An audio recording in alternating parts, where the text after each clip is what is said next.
मेरे एक जूनियर ने मुझे कहा कि जिस वार्ड से शिफ्ट हुआ है वहाँ की सीनियर डॉक्टर एक है, उन्होंने तंजन कहा है कि डॉक्टर साहब ने कहो इनू सूरत रमान सुनाना। तो ना तो टेस्टों में कुछ आ रहा है और ना कुछ आ रहा है, 4 माह से ऐसे है।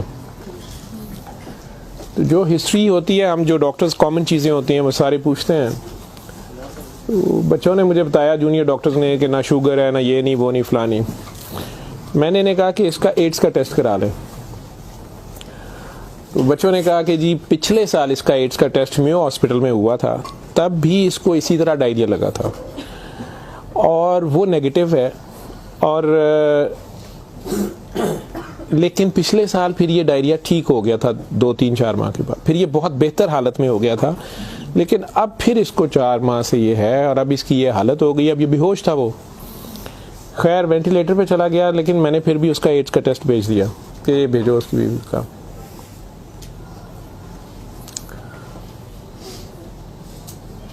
सूरा रहमान हमारे आईसीयू में वैसे ही लगती है, सुबह दोपहर शाम, कई बार मिस हो जाए, दिन में कम से कम एक बार ज़रूर लग जाती है। कोई ना कोई डॉक्टर नर्स ड्यूटी अपनी समझ के इसको लगा देते हैं। वो भी लग रही थी, सारे पेशेंट्स थे। जहाँ तक जितनी मेरी याददाश्त साथ देती है कि तीसरा दिन था तो मेरी जूनियर डॉक्टर का मुझे फ़ोन आया, बड़ा पैनिकी। उसने कहा कि सर ये पेशेंट जो है इसकी हालत तो ख़राब ही है, वैसे ही है, बेहतर नहीं हो रहा ये वाला पेशेंट। इस पर अचानक एक चेंज आई है कि ये सूरा रहमान जब भी लगती है, मैंने नोट किया है, लेकिन नर्सेज सुबह से बता रहे थे, लेकिन मैंने ये नोट किया अब कि जब भी लगती है इसके नाक और मुंह से वैसे उसके पाइप डाला हुआ था, फेफड़े, हम सांस उसको मशीन, सांस वाली मशीन से जो है ना वो उसके लिए पाइप डाला हुआ था, नाक में भी एक नाली थी मैदे के लिए, बेहोश था।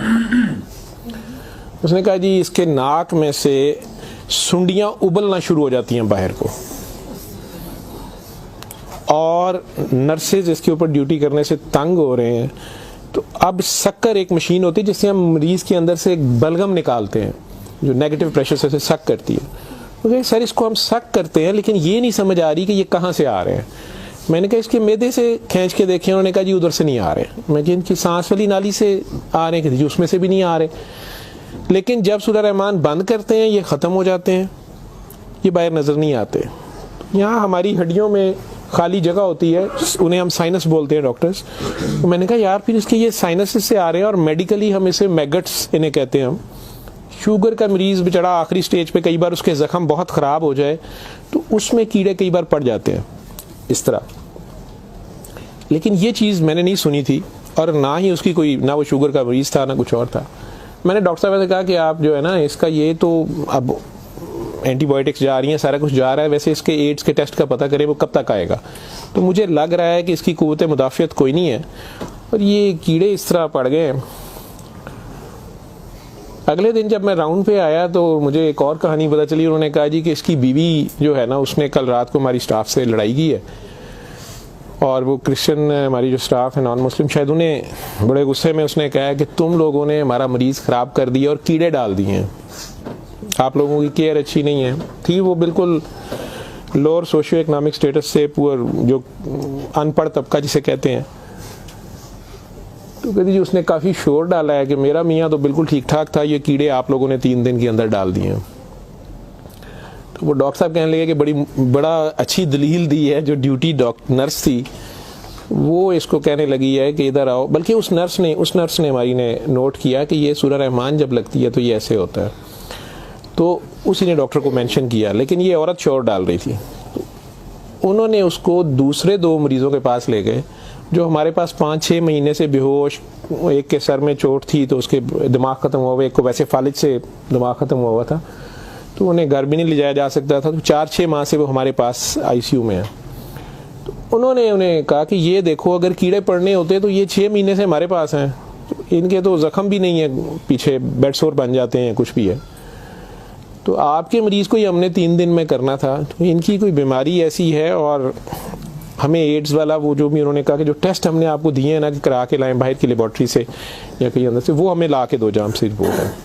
उसने कहा जी वो काफ़ी वैसे एग्रेसिव है, तो लेकिन उसके अलावा कोई और रिश्तेदार इसका है ही नहीं है, और वो कोई चीज़ ला भी नहीं रही, दवाइयाँ भी हमने खुद अपने फंड से शुरू कर ली हैं। इसका करना क्या है। और मसला ये है कि ये जिस वक्त सूरह रहमान लगती है तो ये कीड़े इसके अब तो आंखों से भी कुछ निकले हैं, तो इसके नाक और मुंह से उबलना शुरू हो जाते हैं। लेकिन जब हम बंद करते हैं थोड़ी देर बाद वो मुंह में कहीं नज़र नहीं आते।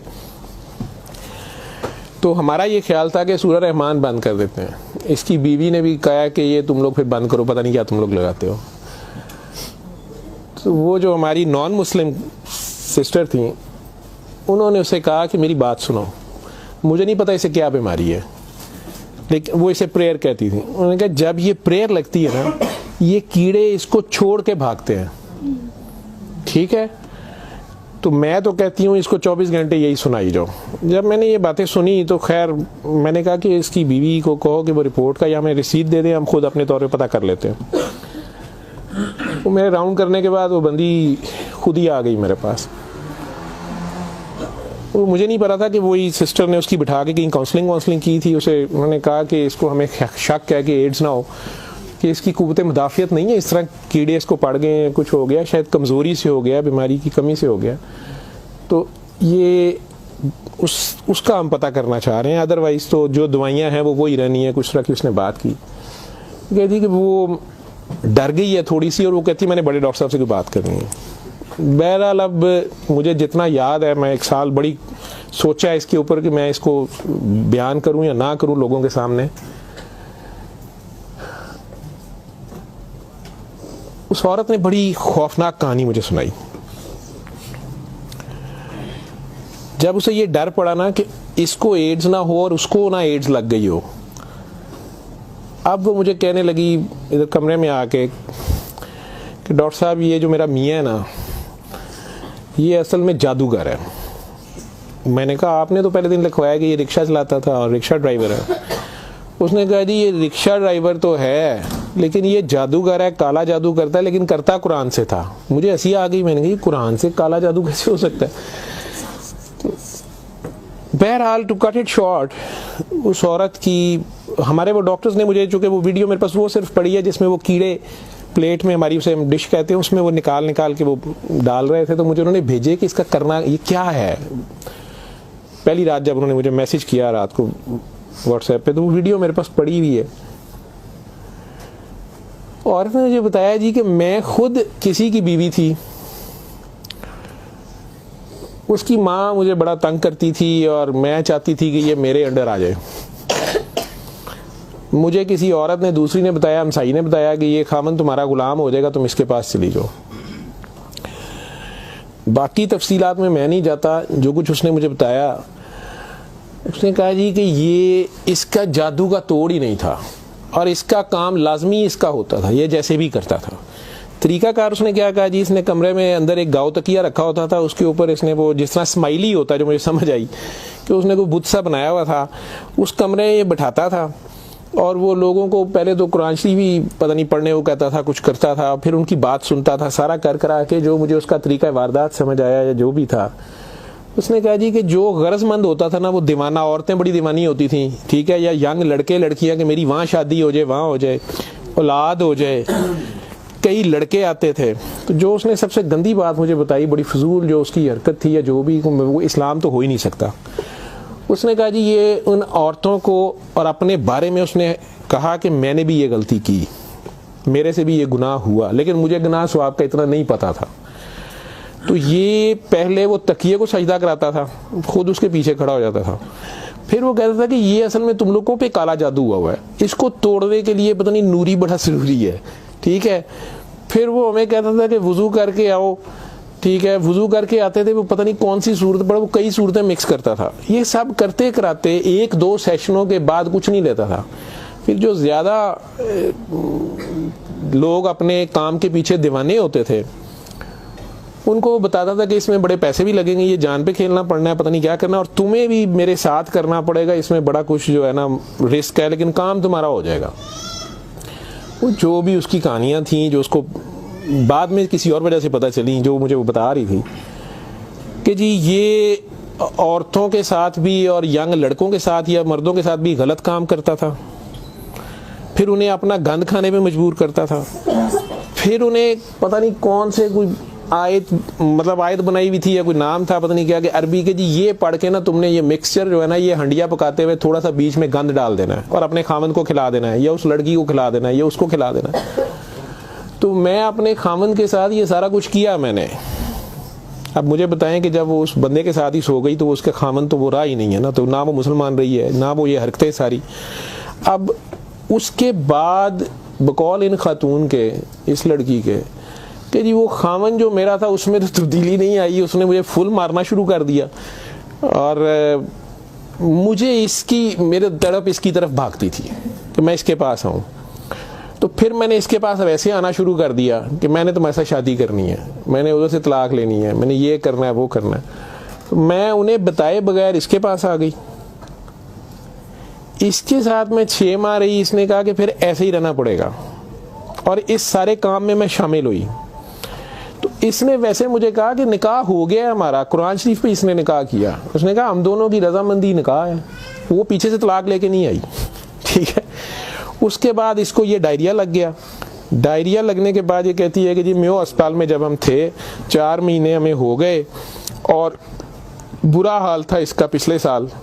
तो ये एक दिन मुझे कहने लगा कि मैं कहता हूँ कि मैं अल्लाह से तौबा कर लूँ,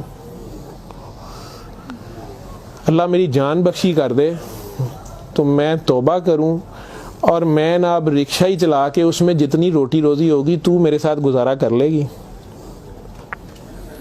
और तू भी वापस चली जा अपने खामन के पास, ठीक है। और उधर से जाके तलाक ले ना ले और ये निकाह नहीं है और जो भी उसने कहा कि जी हमने तौबा कर ली बकौल उसके जो उसकी समझ थी। ये कहती है जी मैं वापस गई, मेरे खामन ने फिर मुझे मारा। उसने कहा मैं तुम्हें तलाक दे चुका हूँ, तुम मेरी तरफ से फारिग हो, तुम कहाँ से आई हो, ये आई हो, इतनी देर बाद आई, जो भी आई हो। खैर मैं फिर वापस इसके पास आई। ये कहती है कि जी वो मैं कोई 48 घंटे बाद शायद 2 दिन बाद वापस आई है। मैं अस्पताल थी, डॉक्टर बड़े हैरान सन, ये पेट से ठीक हो गया सी, यदि टट्टियाँ रुक गई सन। उन्होंने क्या दवाई फलानी माफक आ गई है, फलानी माफक आ गई है। तो ये अपने पैरों पे खड़ा हो गया। अगले कोई 10-12 दिनों में उन्होंने छुट्टी दे दी। फिर ये मुझे मस्जिद एक में लेके गया, वहाँ हमने निकाह किया, ठीक है। निकाह किया, ये रिक्शा चलाना शुरू हो गया। तो डॉक्टर साहब 6 महीने इन्हें बड़ी मेहनत की थी, रिक्शा भी चलाया, मैं भी कदे सुखी गिली खांदे सा चंगा भला सी।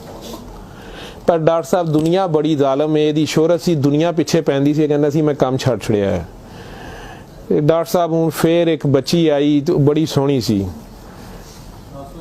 वो बड़ी रोंदी सी, ओदा पता नहीं की मसला सी। डॉक्टर साहब ने ਉਹਦੇ ਨਾਲ फिर वही काम शुरू कर लिया। इन्हें फिर वही काम शुरू किया है। मैं इनू पहले कहती रही हाँ, लेकिन डॉक्टर साहब ਇਹਦੇ 'ਚ पैसे बड़े आते सन।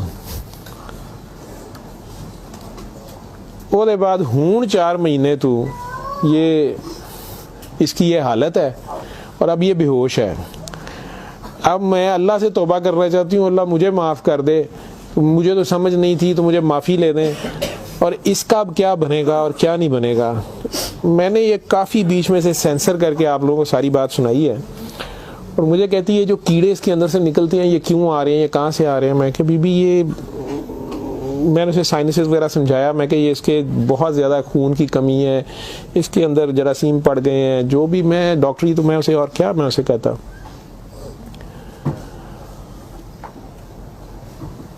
और उस वक़्त सारी बात सुना के तो उसने वो रिपोर्ट अंदर से निकाली और मुझे कहती है जी ये रिपोर्ट में तो इसको HIV की रिपोर्ट थी कि जी वो उत्थे रिपोर्ट वाले मैनू कहा है कि डॉक्टर साहब फौरन जाके दिओ ते तुसी वो लैबोरेटरी में कहीं पूछती रही। तो उन्होंने कहा जी तुसी उत्थों जाके पूछो। तो मैं दसिया मेरे खामन दी मैनू दसो, उन्होंने कहा तुसी अपनी भी कराओ। तो डॉक्टर साहब ये रात दी मेरे कोल है, तो मैं मैनू तो नहीं बीमारी होएगी, मैं सूरत रहमान सुन ला। मैंने कहा जी आप भी सुने, 7 दिन सुने, मैं आपको क्या कह सकता हूँ। 1 दिन वो और जिंदा रहा, बंदा मर गया। आखिर तक उसके कीड़े वो आते रहे उसी तरह। जब भी वो सूरह रहमान लगती थी वो ऐसे होता था जैसे उबलते थे बाहर को, नाक से उसके, मतलब वो 1-2 नहीं होते थे कि जिन्हें आप पकड़ के साइड पे कर दें। मैंने बताया ना कि वो शक्कर मशीन रख के, तो उससे वो शक्कर में हम शक करते थे उसको सारा, वो मशीन में जाते थे, लंबी सुनियाँ उसकी नाक से मुंह से। और आखिर में वो औरत भी उसकी डेड बॉडी लेने में भी तैयार नहीं थी। नहीं जी ये मैं कितने दबांगी, ये वो। मैं कि नहीं अब इसको ये तो आप नहीं लेके जाना, हम हॉस्पिटल से हम और क्या कर सकते हैं। अल्लाह जाने कि ये साल पुरानी बात हमारे हॉस्पिटल में रह के गया पेश। अव्वल तो मुसलमान ना जादू कर सकता है, अगर वो जादू वाला इल्म कहीं से सीख भी लेता है या अपने तरीके से वो समझता है वो जादू कर रहा है तो वो मुसलमान नहीं रहता। एक चीज़, कुरान को ही लोग मिसयूज़ करते हैं, नापाक हालत में गलत तरीके से बड़ा कुछ करते हैं, और कई बार हम नासमझी में भी अपना खसारा बढ़ाते हैं, हमें समझ नहीं होती और हम कुछ चीज़ें करते हैं। कुरान खुद कह रहा है कि इससे मोमिन के लिए शिफा और रहमत है, और जालिम इसी में से अपने लिए खसारा बढ़ाते हैं। अपनी जान पे जुल्म करना भी जुल्म ही होता है। तो अव्वल तो मुसलमान जादू ना कर सकता है, ना किसी दूसरे पे करवाता है, अगर दूसरे पे भी करवाता वो मुसलमान नहीं रहता। जब आप जादू के चक्कर में पड़ेंगे ये खुद शिरक है, आप अल्लाह बनने की कोशिश कर रहे हैं ना, आप अपनी मर्जी के रिजल्ट्स लेने की कोशिश कर रहे हैं, ठीक है, माफुकुल फितरत तरीके से, और फिर उससे ज़्यादा बड़ी बदबख्ती कि अल्लाह के कलाम को मिसयूज़ करके वो सारा करके, तो वो मुसलमान नहीं रहता। मैंने उस दिन भी बताया था, वो बच्ची अमेरिका से जो फ़ोन कर रही थी आप लोगों के सामने ही, यहाँ मैंने उसे कलमा शहादत पढ़ाया था, तो उसे दोबारा कलमा पढ़वाया था क्योंकि उसको पता नहीं था। यहाँ वो आई तो वो उससे यही काम किसी और ने करवाया, वो मुसलमान रह ही नहीं गई हुई थी और खामन से लड़ाई उसकी चल रही थी, उनका आपस में फसाद हो जाता था, ठीक ठाक प्रॉब्लम में थे। उससे दोबारा से बावजू हो के आप कलमा पढ़ें। ज़िंदगी में अगर ऐसी कभी गलती कर दी है तो अल्लाह से माफ़ी मांगे, अल्लाह नबी से, और दोबारा से कलमा पढ़ के मुसलमान हो। दूसरा, अगर आप में से किसी को वहम है कि आप लोगों पे जादू है तो किसी बाबे के पास जाने की ज़रूरत नहीं है। ये तो फटाफट आप लोग कहते हैं कि जादू बरहक है, और जी जादू नबी करीम सल्लल्लाहु अलैहि वसल्लम पे भी हो गया था। नबी करीम सल्लल्लाहु अलैहि वसल्लम ने उसको कैसे तोड़ा था, उन्होंने क्या तरीका बताया? एक बार सूरह फलक, एक बार सूरह नास, या आप 3 बार सूरह फलक 3 बार सूरह नास पढ़ लें, जादू ख़त्म हो गया। औज़ु बिल्लाहि मिनश शैतानिर रजीम पढ़ते ही ख़त्म हो गया है।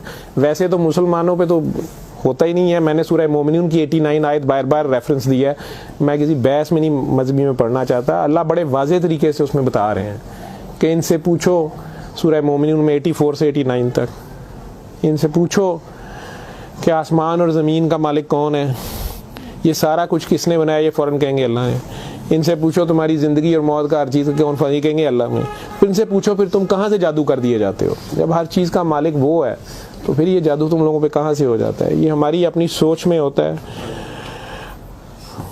99% लोग तो साइकी के मरीज़ बने होते हैं, और ये असल में आपस की नफ़रत होती है हमारी आपस की नफ़रत, हसद, कीने, बुग़्ज़, लालच, हवस, ये जो हमारी सोच की लहरें हैं ये ज़रूर एक दूसरे को डिस्टर्ब करती हैं।